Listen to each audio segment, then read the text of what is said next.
Darling, आप कहीं जा रही हो? जी माँ, बताया था ना हम लंच पे जा रहे हैं। आज हमजा का डे ऑफ है और समीरा की भी आउटिंग हो जाएगी।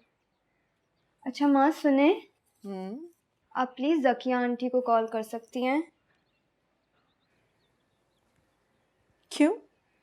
हाँ, हमजा कहे थे वो बहुत स्ट्रेस रहने लगी हैं। रीना को भी खुद पिक एंड ड्रॉप करती हैं। कॉल करके प्लीज़ चेक कर लें। हम्म।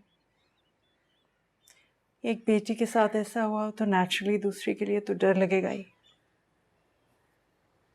मुझे भी तुम्हारे लिए बहुत डर लगता है वर्तु। उन ने तुम्हें भी देखा है ना। कार तो आई एम श्योर कि वो पहचानते ही होंगे। क्या हो गया है? कोई परेशान होने की बात नहीं है। आप क्यों इतना स्ट्रेस्ड हो रही हैं? पता नहीं सलमान भाई कहाँ रह गए।